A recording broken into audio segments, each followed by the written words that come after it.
Hello dear students, आज के video में मैं अप्लाइड मैथमेटिक्स फर्स्ट के लिए मॉडल पेपर 2020 का सेक्शन बी लेकर आई हूँ।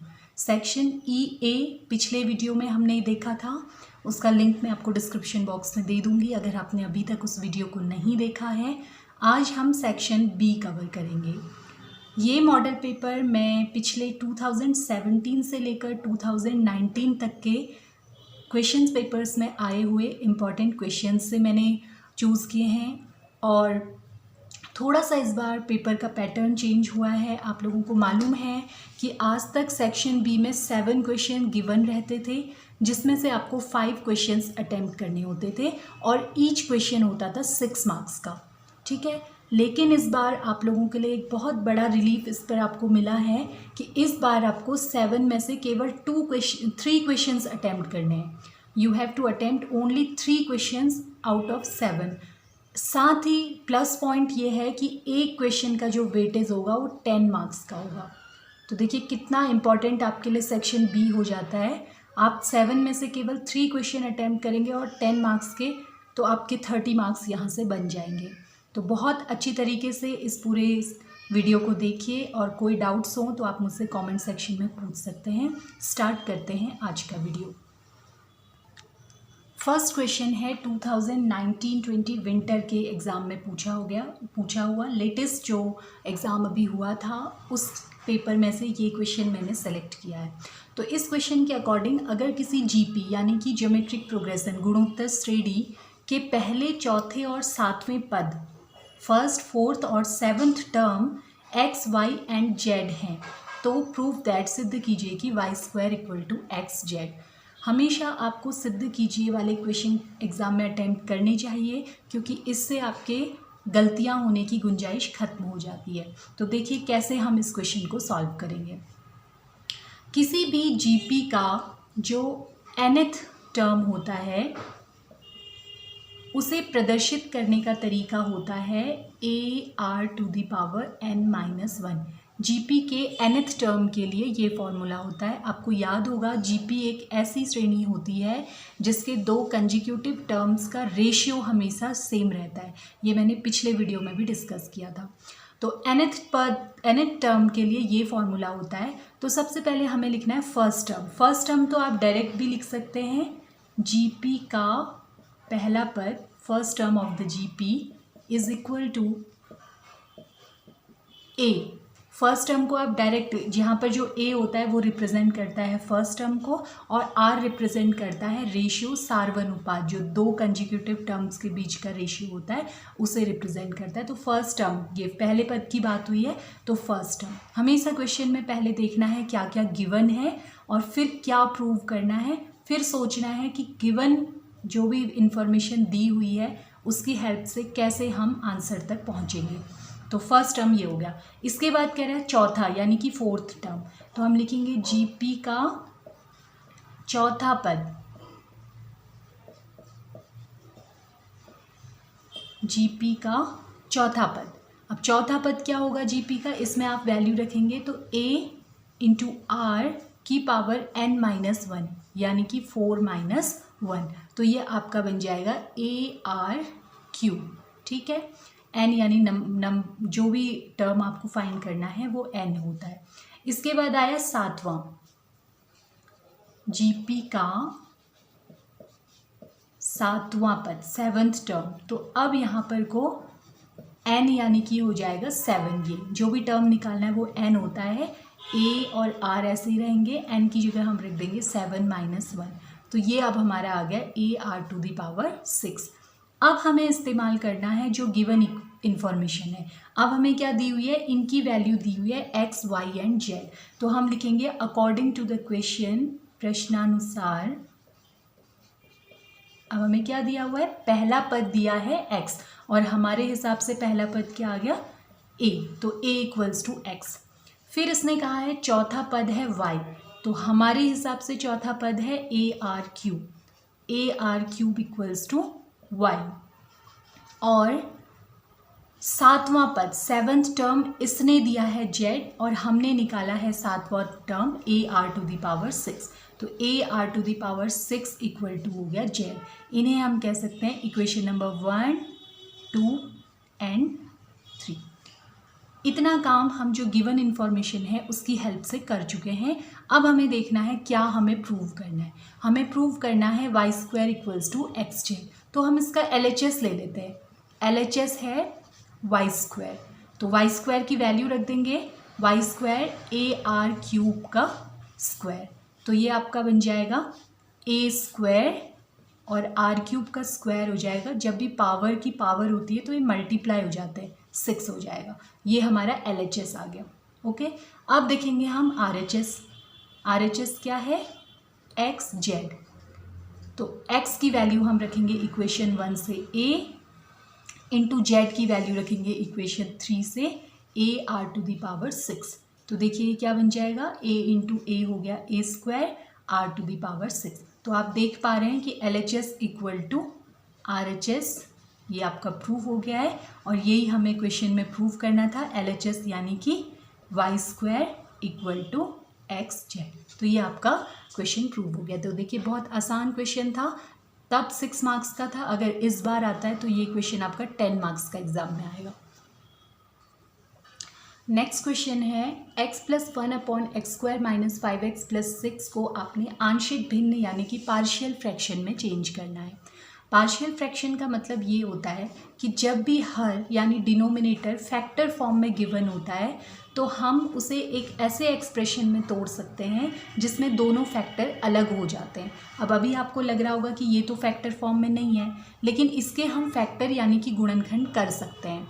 कैसे? देखिए, जब आप x² - 5x+6 के फैक्टर्स करेंगे तो आपको याद होगा स्प्लिटिंग द मिडिल टर्म वाली मेथड से आप क्या करते थे, इसे देखते थे 6 के ऐसे गुणनखंड जिनको जोड़ के 5 आए तो ये 2 और 3 बन जाएंगे, 2 3 = 6। तो 5 के फैक्टर्स हो जाएंगे 2 + 3x + 6।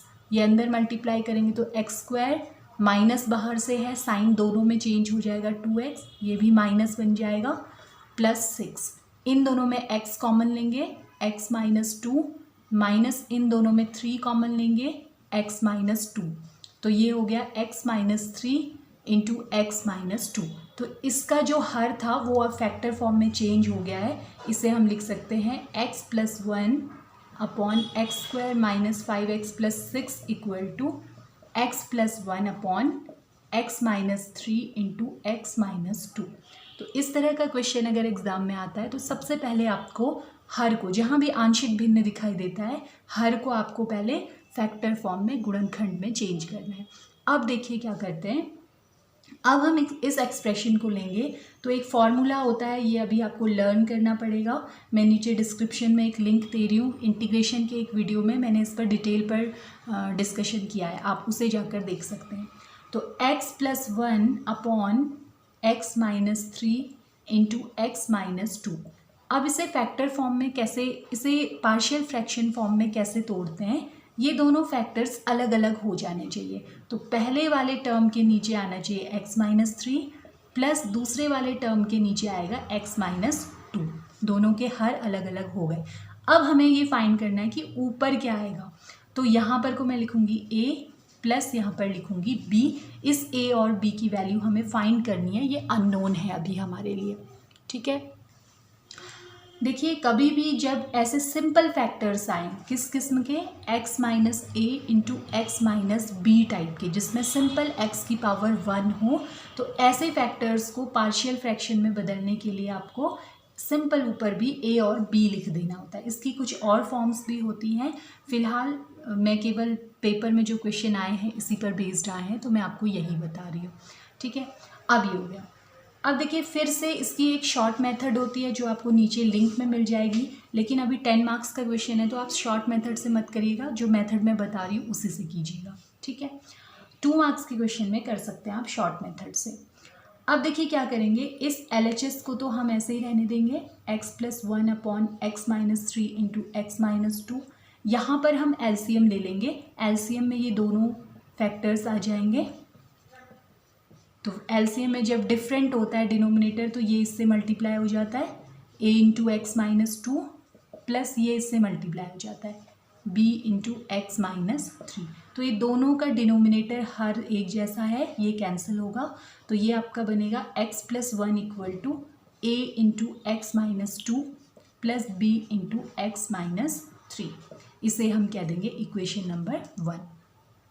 अब इस a और b को फाइंड करने के लिए एक ट्रिक होती है जो आपको यहाँ इस्तेमाल करनी है। इसको करने का क्या तरीका है, देखिए RHS को देखते हैं और इसमें ये जो दो टर्म्स आ रहे हैं इन्हें एक एक करके ज़ीरो रखते हैं। तो पहले मैं इसे ज़ीरो रखूँगी, इफ़ x - 2 = 0।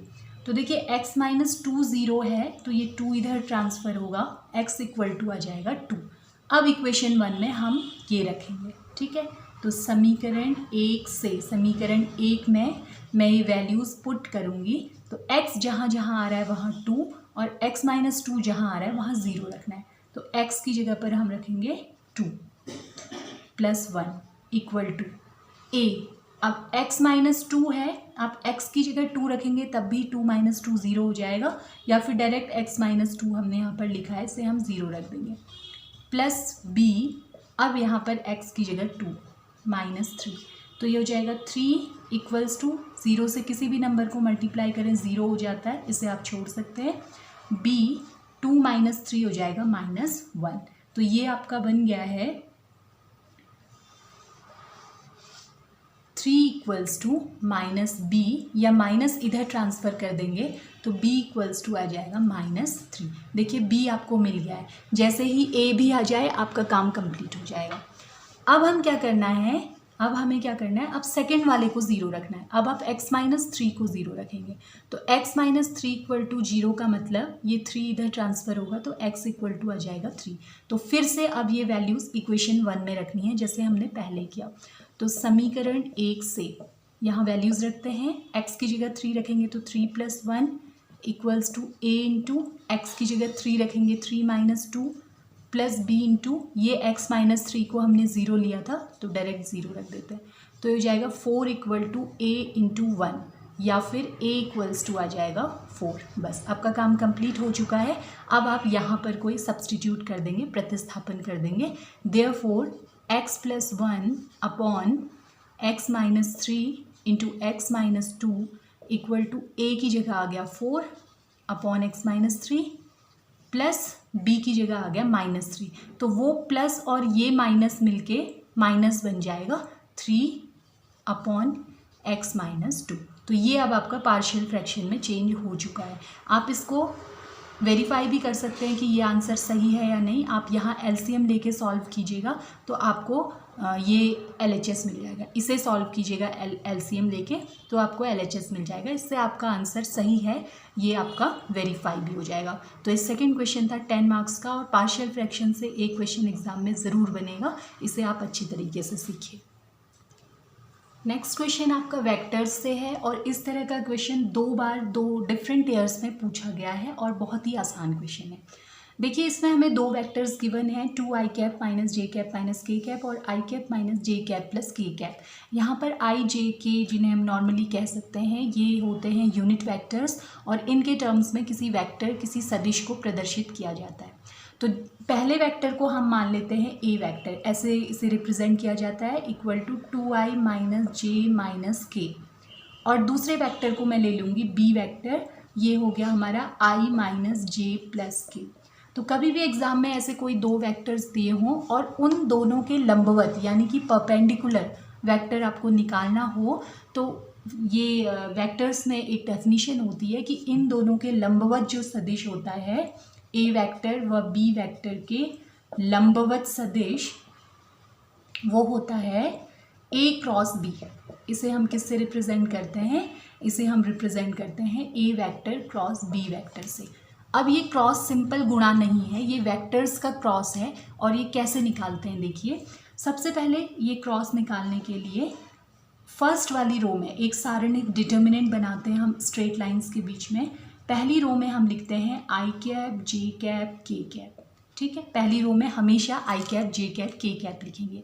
दूसरी रो में आप क्या करेंगे, पहला वाला वेक्टर जो है उसमें i, j और k के गुणांक यानी कोफिशिएंट देख लेंगे।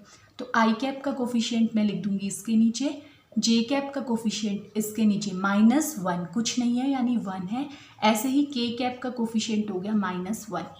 बिल्कुल इसी तरह से आप बी वेक्टर को देखेंगे और बी वेक्टर में आई जे के कोफिशिएंट, आई वेक्टर का कोफिशिएंट यानी गुणांक है 1, जे कैप का है -1 और के कैप का है 1। तो ये एक सारणिक बन गया। हमेशा ए क्रॉस बी निकालने के लिए आई कैप जे कैप के कैप और दोनों ही सदिशों के गुणनखंड, इनके डिजिट्स चेंज हो सकती हैं, लेकिन ऐसा इक्वेशन एग्जाम में आने की बहुत संभावना लग रही है मुझे। अब इस डिटर्मिनेंट का मान कैसे निकालते हैं ये भी मैंने आपको पिछले वीडियो में बताया था। तो हम क्या करते हैं, सबसे पहले हमें 3 साइन याद रखने होते हैं, चिन्ह प्लस माइनस प्लस। तो सबसे पहले प्लस आई कैप यानी केवल आई कैप हम लिखेंगे, फिर आई कैप का कॉलम और आई कैप की रो को ढक देंगे। तो क्या बचेगा हमारा -1 ये इसे हम नोट कर लेंगे। ये आएगा हमारा -1 1। उसके बाद दूसरा सेकंड है हमारा माइनस जे कैप।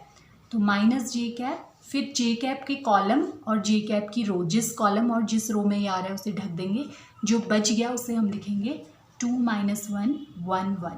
और फिर तीसरा वाला प्लस के कैप, तो इसमें भी हम बिल्कुल ऐसा ही करेंगे, इसका कॉलम और इसकी रो ढक देंगे, जो बच गया वो लिखेंगे। तो ये होगा 2 - 1 1 - 1। अब इसे सॉल्व कैसे करते हैं, देखिए आई कैप लिखा, ये इससे क्रॉस मल्टीप्लाई होता है तो ये -1 हो गया, और ये इससे माइनस माइनस प्लस, बीच में हमेशा माइनस का साइन आता है। पहले आपने इसको इससे मल्टीप्लाई किया, जो आया तुरंत माइनस लगा दीजिए। अब इसको इससे मल्टीप्लाई कीजिए तो माइनस माइनस प्लस हो गया, 1 × 1 1 हो गया। अब आया माइनस जे कैप, तो कैसे मल्टीप्लाई होगा, पहले ये इससे 2, फिर माइनस साइन हमेशा बीच में आता है। अब इन दोनों को साइन मल्टीप्लाई करेंगे तो -1 आएगा, उस माइनस की वजह से प्लस हो जाएगा। प्लस के कैप बिल्कुल ऐसे ही, ये इससे मल्टीप्लाई होगा -2 माइनस, अब ये इससे मल्टीप्लाई होगा तो -1, वो माइनस और ये माइनस प्लस बन जाएंगे। तो ये ऐड हो गए -2 आई कैप माइनस ये ऐड हो गए 3 जे कैप, और ये ऑपोजिट साइन है तो सब्ट्रैक्ट हो जाएंगे, साइन इसका आएगा -1 आएगा, 1 आप छोड़ सकते हैं तो के कैप। तो ये आपका आ गया है ए वेक्टर व बी वेक्टर के लंबवत सदिश यानी कि ए क्रॉस बी। ठीक, तो ये आपका आंसर है। ओके, अच्छा देखिए, अब इसी में ऐसा हो सकता है कि लंबवत सदिश ना लिखकर लिखा हो लंबवत इकाई सदिश निकालिए। लंबवत इकाई यानी कि परपेंडिकुलर यूनिट वेक्टर फाइंड कीजिए। तो यूनिट वेक्टर फाइंड करने के लिए हमें एक थोड़ा सा काम और इसमें, यूनिट वेक्टर फाइंड करने के लिए हमें एक स्टेप और करना होता है। यूनिट वेक्टर को रिप्रेजेंट करते हैं एन कैप से, उसके लिए एक फॉर्मूला आपको लर्न करना होगा। ये फॉर्मूला होता है A cross B upon mod of A cross B, resultant of A cross B, A cross B का परिणामी। तो ए क्रॉस बी तो आप निकाल चुके हैं, -2i -3j -k, और इसका रिजल्टेंट या इसका मैग्नीट्यूड कैसे निकाला जाता है, मॉड कैसे निकाला जाता है, इसका फॉर्मूला होता है √ जो भी वेक्टर है उसमें आई कैप के गुणांक का वर्ग यानी कि -2 का स्क्वायर प्लस जे कैप के गुणांक का वर्ग यानी -3 का स्क्वायर प्लस के कैप के गुणांक का वर्ग यानी कि -1 का स्क्वायर। तो ये कहीं भी किसी वेक्टर का परिमाण आपको निकालना है तो जो भी वेक्टर है उसमें आई कैप जे कैप और के कैप के गुणांकों का वर्ग करके उनका सम कर देना है, जोड़ देना है। तो ये आ गया। तो अब ये हमारा बन जाएगा -2 आई कैप -3 जे कैप -k कैप अपॉन √ 2 का स्क्वायर हो गया 4 प्लस 3 का स्क्वायर हो गया 9 प्लस 1 का स्क्वायर हो गया 1। तो 9 4 13 प्लस 1 1 अपॉन √ 14 हो गया है, 1 अपॉन √14। इस पूरे को मैं ब्रैकेट में रख देती हूँ। आप चाहें तो माइनस भी इससे कॉमन ले सकते हैं, सब प्लस आ जाएंगे। माइनस बाहर ले लेती हूँ, माइनस कॉमन लेने से सबके साइन चेंज हो जाएंगे यानी ये सब पॉजिटिव हो जाएंगे, प्लस के कैप। तो ये आपका आंसर हो गया। तो केवल लंबवत सदिश निकालना है तो ए क्रॉस बी निकालेंगे। अगर लंबवत इकाई सदिश निकालना है तो उसके बाद आपको ये फॉर्मूला एक बार और अप्लाई करना होगा। बस डिवाइड कर देना है √ आई कैप के कोफिशिएंट का स्क्वायर प्लस जे कैप के कोफिशिएंट का स्क्वायर प्लस के कैप के कोफिशिएंट का स्क्वायर। तो ये भी एक इम्पॉर्टेंट क्वेश्चन था सेक्शन बी के लिए। नेक्स्ट क्वेश्चन है ट्रिग्नोमेट्री से, और ये क्वेश्चन इस पूरे पेपर का मेरा तो फेवरेट क्वेश्चन है। तो देखिए इसे आप कैसे सॉल्व करेंगे। आपको गिवन है एक condition a plus B plus C equal to pi. हमेशा जो कंडीशन गिवन है उसकी हेल्प से आपको जो प्रूव करना है वहाँ तक पहुँचना होता है, ठीक है। अब देखिए ये हमें गिवन है, आंसर में 10 आ रहा है सब जगह, तो मैं एक काम करती हूँ, पहले मैं इसे a plus B equals to लिख देती हूँ, ये c इधर ट्रांसफ़र हो जाएगा पाई माइनस सी। अब चूंकि यहाँ सब जगह 10 आ रहा है तो मैं दोनों साइड 10 ले लूँगी, इनका दोनों पक्षों का 10 लेने पर का टेंजेंट मान लेने पर भी आप इसे कह सकते हैं, या फिर दोनों साइड आप क्या करेंगे 10 लगा देंगे लेने पर। तो अब ये क्या बन जाएगा, देखिए 10a plus B equals to 10 pi minus सी।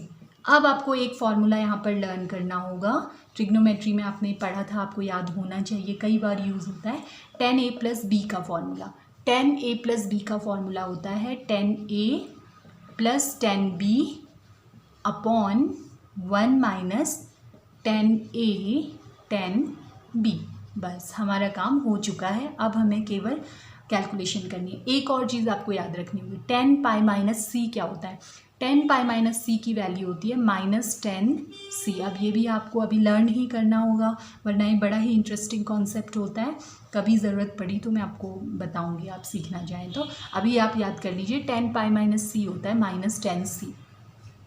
तो अब क्रॉस मल्टीप्लाई कर देते हैं, या फिर इसको इधर ट्रांसफ़र कर देते हैं। यहाँ तो है हमारा 10a plus 10b equals to, ये इससे मल्टीप्लाई हुआ माइनस 1 इंटू माइनस 10c होगा तो माइनस 10c, और ये अच्छा इसको पहले पूरा कर लेते हैं, ठीक है। माइनस 10c ऐसे ही रहने दीजिए, ये यहाँ डिवीज़न में था, इधर जाके मल्टीप्लिकेशन में हो जाएगा 1 माइनस 10a 10b। शॉर्ट नहीं करती, पूरा कर देती हूँ। ये जो अपॉन वाला था ये इधर मल्टीप्लिकेशन में चला गया, तो ये इससे मल्टीप्लाई होगा माइनस 10c, माइनस माइनस हो गया प्लस, ये इससे मल्टीप्लाई हो गया 10a 10b 10c। बस आपका काम कंप्लीट हो चुका है। एक स्टेप लास्ट और रह गया, क्या, ये जो 10c है ये भी इधर ट्रांसफ़र हो जाएगा, तो 10a प्लस 10b, ये माइनस 10c इधर ट्रांसफ़र होगा तो प्लस बन जाएगा 10c equal to 10a 10b 10c। तो देखिए ये ही हमें क्वेश्चन में प्रूव करना था, 10a plus 10b plus 10c equal to 10a 10b 10c। तो कितना आसान क्वेश्चन है, 1 2 3 4 स्टेप का क्वेश्चन है, लेकिन इसको इम्पॉर्टेंट बनाता है ये जो गिवन था। इसमें आपको बस ये सोचना है कि c को इधर ट्रांसफ़र करके फिर दोनों साइड 10 लेना है। तो मेरा फेवरेट क्वेश्चन है, अगर मैं पेपर बनाती तो ये क्वेश्चन एग्ज़ाम में ज़रूर आता है, इसे आप अच्छे से सीखिए। नेक्स्ट क्वेश्चन लिया है मैंने मैट्रिसेस से, और ये क्वेश्चन भी आपका 2019 के पेपर में पूछा गया है। तो देखिए इस क्वेश्चन में क्या है, आपको एक मैट्रिक्स दी है और आपके इसकी वैल्यू आपको फाइंड करनी है। तो मैट्रिक्स है हमारे पास A इक्वल्स टू 201 213 1 माइनस 1 0। देखिए जो प्रूव करना है उसमें सबसे पहले हमें a स्क्वायर की ज़रूरत है, प्रूव नहीं, इसकी वैल्यू फाइंड करनी है आपको। तो a स्क्वायर निकालने के लिए a गिवन है, a स्क्वायर का मतलब है इसे 2 बार मल्टीप्लाई करना, 201 213 1 माइनस 1 0। तो ये भी मैंने पिछले वीडियो में डिस्कस किया था कि कैसे किसी दो मैट्रिसेस को मल्टीप्लाई किया जाता है। तो मैट्रिसेस को मल्टीप्लाई करने के लिए आपको याद रखना है RC। तो आप क्या करेंगे, सबसे पहले पहली रो लेंगे और उसको एक एक करके कॉलम 1 कॉलम 2 कॉलम 3 से मल्टीप्लाई करेंगे। तो पहली रो को पहले कॉलम से, फिर दूसरे से, फिर तीसरे से। डायरेक्ट कभी मल्टीप्लाई नहीं होता है, 2 2 जा 4 0 इंटू 0 0 बहुत बच्चे कर देते हैं, वो गलत है, ठीक है। आपको एक एक करके सबसे करना है। तो अब कैसे करना है, देखिए पहले रो को मैं पहले कॉलम से करती हूँ, तो अब करेंगे कैसे, पहला एलिमेंट पहले से होगा 2 2 जा 4 प्लस दूसरा एलिमेंट दूसरे से होगा 0 इंटू 2 0 प्लस तीसरा एलिमेंट तीसरे से होगा 1 इंटू 1 1। अब R1 को करना है C2 से, यानी कि इस कॉलम से। तो पहला एलिमेंट पहले से मल्टीप्लाई होगा 0, प्लस दूसरा एलिमेंट दूसरे से होगा 0, प्लस 1 इंटू -1 आ जाएगा -1, तो प्लस माइनस -1 बन जाएगा। फिर पहली रो होगी तीसरे कॉलम से मल्टीप्लाई, तो इस तीसरे से, तो पहला एलिमेंट पहले से 2, फिर दूसरा एलिमेंट दूसरे से +0, फिर तीसरा एलिमेंट तीसरे से +0। अब बिल्कुल इसी तरह से आपको करना है R2 को तीनों कॉलम से C1, C2, C3 से।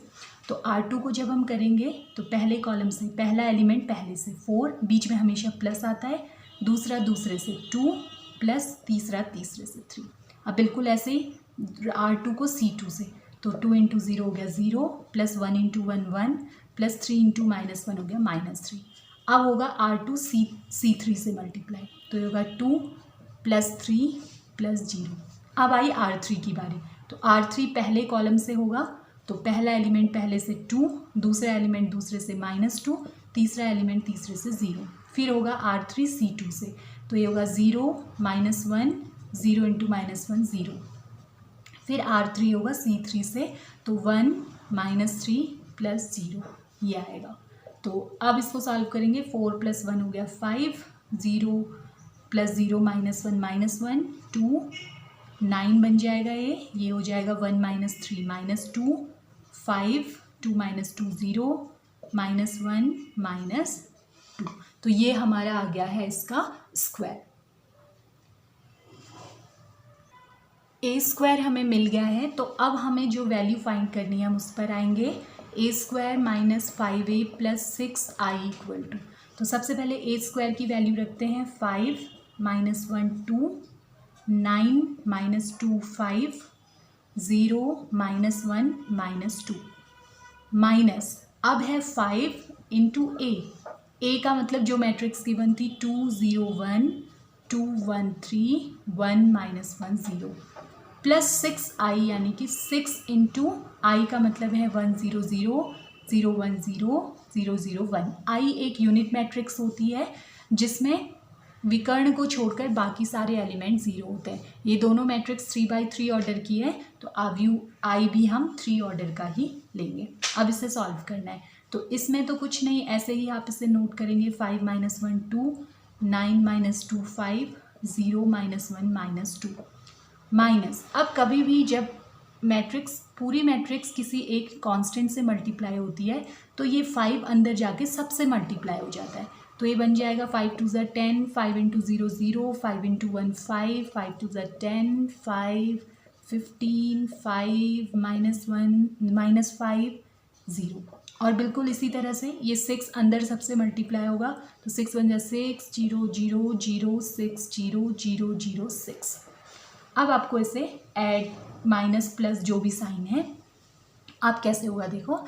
मैट्रिक्स को ऐड या सब्ट्रैक्ट करने के लिए करस्पॉन्डिंग एलिमेंट्स को ऐड या सब्ट्रैक्ट कर देते हैं। तो पहले जगह पर जितने भी हैं, तो 5 - 10 + 6 सिमिलर प्लेसेस पर जो है, ये देखिए दूसरा -1 -0 + 0, ऐसे ही 2 - 5 + 0, 9 - 10 + 0, -2 - 5 + 6, 5 - 15 + 0, 0 - 5 + 0, -1, ये माइनस और ये माइनस प्लस हो जाएगा 5 + 0, और -2 + 0 -0 + 6। मैंने क्या किया है, केवल करस्पॉन्डिंग एलिमेंट जो सिमिलर प्लेसेस पर जो हैं उनको माइनस और प्लस कर दिया है। तो अब जब आप इसे सॉल्व करेंगे तो देखिए क्या बनेगा। 5 + 6 11 हो गया, 11 - 10 हो गया 1, -1, 2 - 5 हो गया -3, और 9 - 10 हो गया -1, यहाँ पर -2 - 5 -7 + 6 हो गया -1, 5 - 15 हो गया -10, ये हो गया -5, 5 - 1 हो गया 4, और 6 - 2 हो गया 4। तो ये आपका आंसर है। नेक्स्ट क्वेश्चन मैंने लिया है बाइनोमियल एक्सपेंशन से। ये क्वेश्चन भी एग्ज़ाम में लगभग हर बार पूछा जाने वाला क्वेश्चन है, जिसमें आपको एक बाइनोमियल एक्सप्रेशन दिया रहता है और आपको उसका मिडिल टर्म मध्य पद ज्ञात करना होता है। तो देखिए इस क्वेश्चन को कैसे हम सॉल्व करेंगे, कुछ एक चीज़ें आपको यहाँ पर लर्न करनी होगी, क्योंकि पूरा मैं डिटेल में डिस्कस नहीं कर सकती हूँ। एग्ज़ाम के पॉइंट ऑफ व्यू से मैं आपको यहाँ पर डायरेक्ट फार्मूला बताऊँगी। तो कभी भी देखिए मध्य पद का क्या मतलब होता है, पहली चीज़ आपको जाननी है। ये मैंने फिर पिछले वीडियो में बताया था, बताइए क्या बताया था। इसमें पदों की संख्या कितनी होगी, नंबर ऑफ टर्म्स। सोचिए क्या बताया था, याद कीजिए। देखिए क्या होता है, कोई भी द्विपद व्यंजक दिया होता है, उसमें जितनी पावर होती है घात, उससे एक ज़्यादा पदों की संख्या होती है। तो इसमें कितने होंगे, 8 + 1 यानी कि 9 पद होंगे। कहने का मतलब A1, A2, A3, A4, A5, A6, A7, A8, A9, 9 terms total होंगे। इनकी वैल्यूज़ नहीं लिख रही हूँ, आप टी भी लिख सकते थे इनको। इतने पद होंगे। अब आपको इसमें मध्य पद बताना है। मध्य का मतलब आप जानते हैं, जिसके दोनों side equal number of terms होंगे।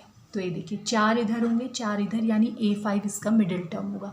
तो आप इसको इतना तो हर क्वेश्चन में नहीं सोचेंगे, डायरेक्ट आपको फॉर्मूला आना चाहिए। जब भी पावर इवन होती है तो मध्य पद का सूत्र होता है, मध्य पद होता है n/2 + 1वां पद। ठीक है, ये वाले पद का मान निकालना है आपको। तो n/2 यानी कि 8/2 + 1वां पद, यानी 8/2 4 हो गया, 4 + 1 यानी 5वां, 5th टर्म। तो अब आपको इस 5th टर्म की वैल्यू निकालनी होगी।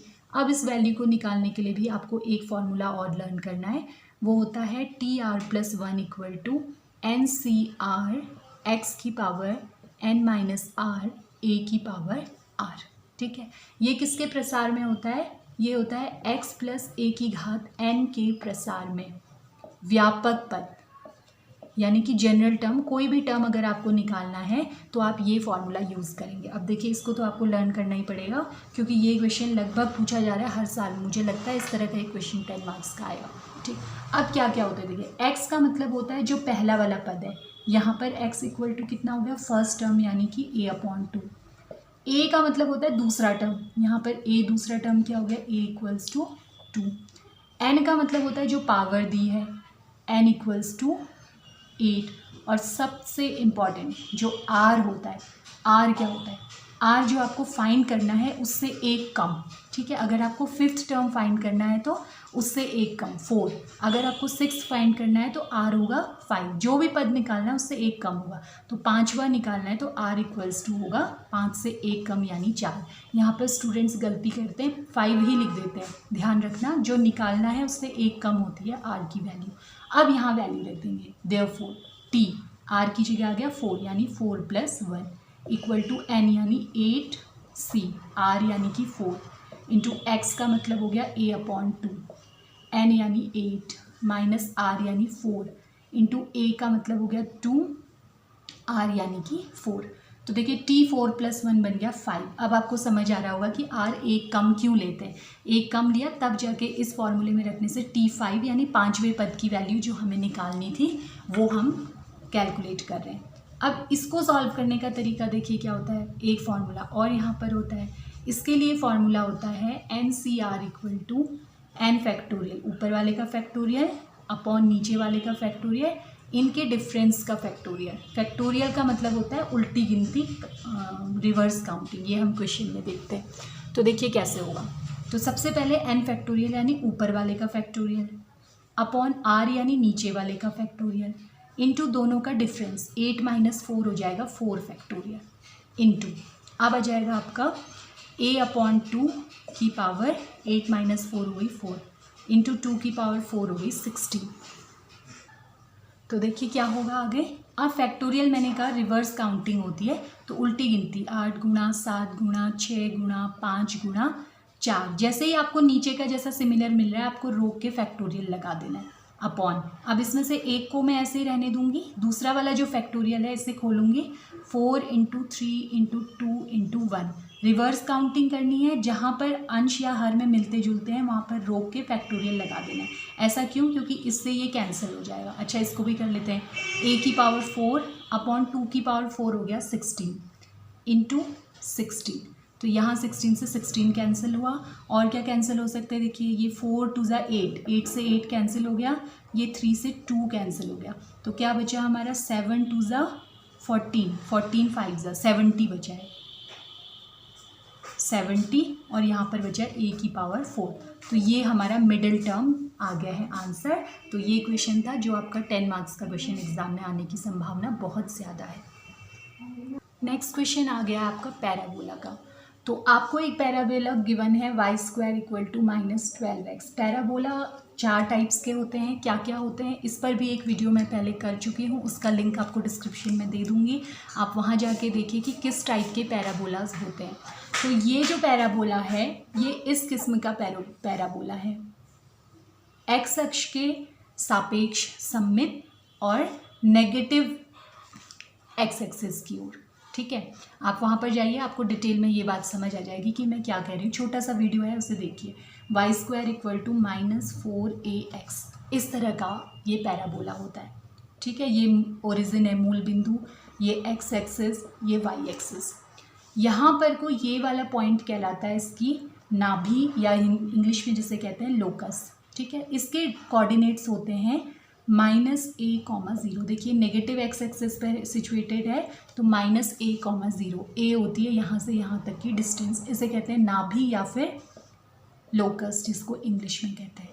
नियता एक रेखा होती है जो इससे a की ही डिस्टेंस पर होती है, यहाँ से ओरिजिन से a की डिस्टेंस पर होती है।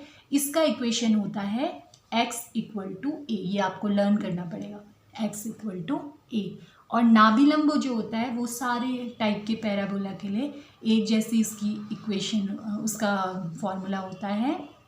नाभिलंब का मतलब होता है इस नाभि पर खींचा गया लंब, लेटस रेक्टम बोलते हैं इसे इंग्लिश में। ठीक है, लेटस रेक्टम।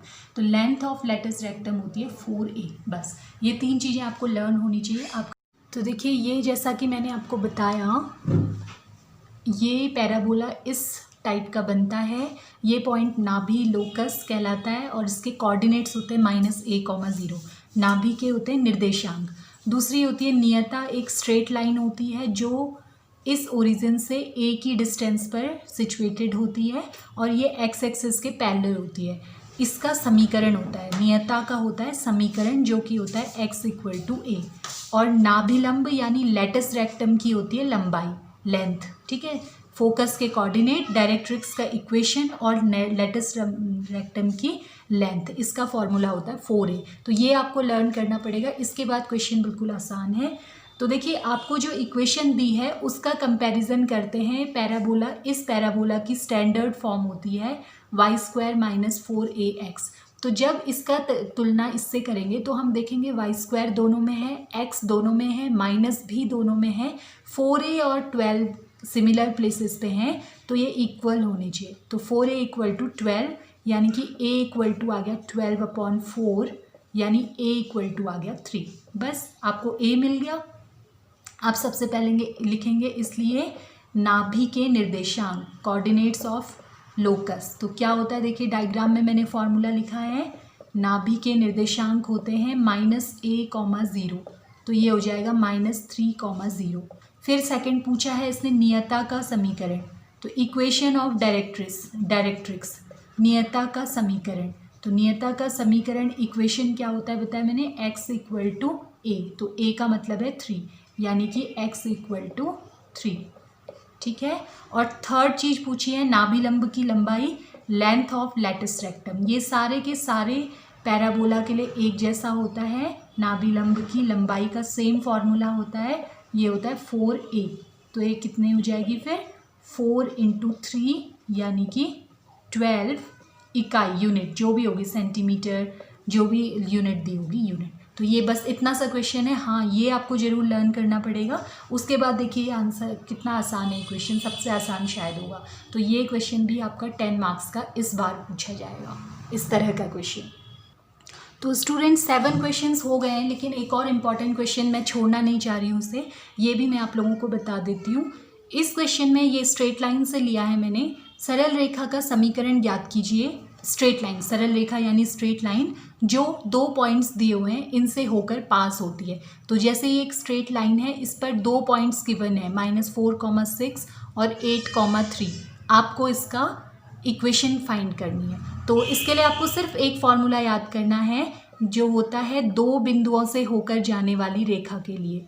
2 बिंदुओं से जाने वाली रेखा का समीकरण, equation of the line passing through 2 points, से जाने वाली रेखा का समीकरण। तो इसके लिए फॉर्मूला होता है y - y1 = y2 - y1 upon x2 - x1 into x - x1। तो ये हो जाएगा y - x1 y1 यानी पहला पॉइंट और x2 y2 यानी दूसरा पॉइंट। ये बहुत आसान क्वेश्चन होता है, इसलिए मैं इसे छोड़ना नहीं चाह रही हूँ। तो y - y1 यानी 6, y1 की जगह 6, y2 यानी कि 3 माइनस y1 हो गया 6, x2 हो गया 8 माइनस x1, माइनस है तो माइनस माइनस प्लस हो जाएगा, इंटू x - x1। तो फिर से माइनस और ये वाला माइनस प्लस हो जाएंगे। तो ये आपका आ गया y - 6 = 3 - 6 - 3 अपॉन 8 + 4 हो गया 12 इंटू x + 4। तो यहाँ पर आपका ये 4 टाइम्स कैंसिल हो गया, ये इससे मल्टीप्लाई होगा, तो ये इससे मल्टीप्लाई होगा तो बन जाएगा 4y - 6, ये 4 इधर मल्टीप्लिकेशन में गया, इक्वल टू -x + 4। या फिर इसे आप सॉल्व करेंगे, अंदर मल्टीप्लाई होगा 4y - 24 इक्वल टू, ये अंदर माइनस साइन चेंज कर देगा, -x - 4। तो x को आप इधर ट्रांसफ़र कर लीजिए, 4y + x इक्वल टू ये उधर चला जाएगा, -4 + 24 यानी कि 20, लेकिन ये कुछ गलत हो। तो ये हो गया 4y + 6 = 20, या आप x पहले भी लिख सकते हैं, x + 4y = 20। ये आपका आंसर है। तो इस तरह का क्वेश्चन भी आपका 10 मार्क्स का पूछा जा सकता है। स्ट्रेट लाइन की इक्वेशन फाइंड करने वाला एक क्वेश्चन एग्जाम में ज़रूर आएगा। इसकी 2-3 फॉर्म्स और होती हैं, मैंने पेपर से जो आया था ये सेलेक्ट किया, आप बाकी फॉर्म्स भी जाके देखिएगा। तो स्टूडेंट्स, ये थे आज के क्वेश्चन सेक्शन बी के। नेक्स्ट वीडियो में मैं लेकर आऊँगी सेक्शन सी के क्वेश्चंस, जो आपको मालूम है कि इस बार आपका एक क्वेश्चन 25 मार्क्स का होने वाला है और आपको 7 में से केवल 2 क्वेश्चंस अटैम्प्ट करने हैं। तो बहुत ही गोल्डन अपॉर्चुनिटी है, इसे अपने हाथ से जाने मत दीजिए। बहुत सिंसियरली पढ़ाई कीजिए, कम पढ़ाई से आप बहुत अच्छा इस बार स्कोर कर सकते हैं। तो ये सारे क्वेश्चंस ज़रूर प्रैक्टिस कर लीजिए। मिलते हैं नेक्स्ट वीडियो में। Thanks for watching the video.